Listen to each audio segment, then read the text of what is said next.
Welcome back to Tech Tuesday. We are getting near the end of the year. Testing is wrapping up. Math is wrapping up this week. Science will be testing next week.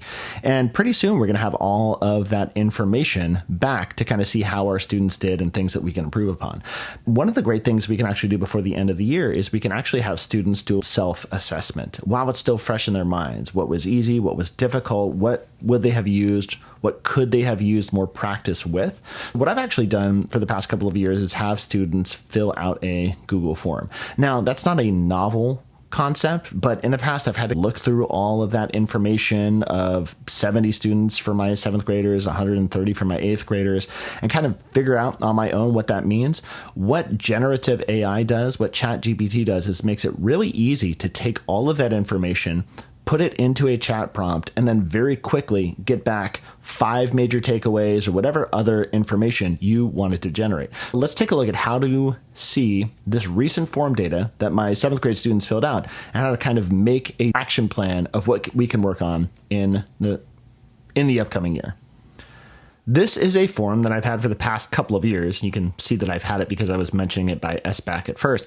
But I have students actually numerically rate the test. I talk about what was difficult, what else could I have done to prepare you for the test.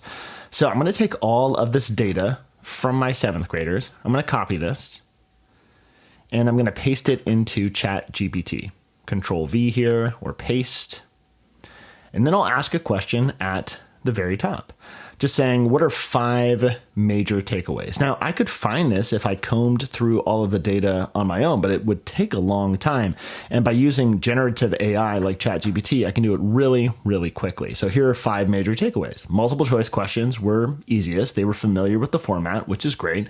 The essay was difficult, not super surprising, but specifically what was difficult. That's going to be really essential to helping me teach next year. Students want more practice, which is good. That's something to kind of plan ahead for next year as well.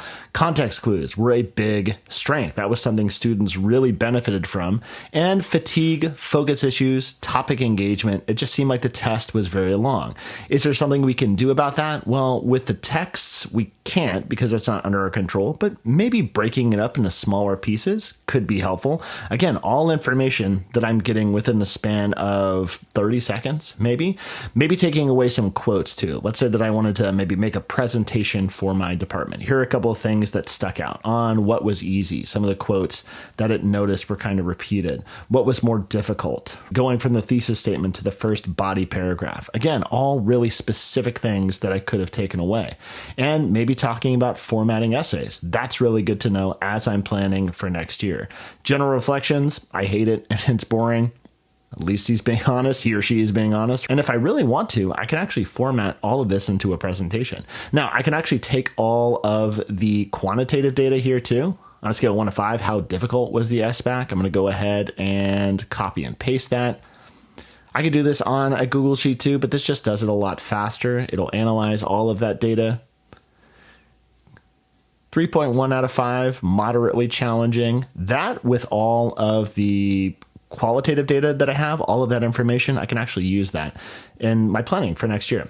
Can I put all of this information into a slide presentation? Let's say that I want to present this either to my department this week, or maybe I want to present it next year. As we're planning, I can actually take all of this and it'll put it into a bunch of different slides, including all of those quotes that it's already taken away. So this is a really great way to take a bunch of information and very, very quickly find out what's important, what's actionable, what can be used, and what's really essential to helping our students succeed on the test.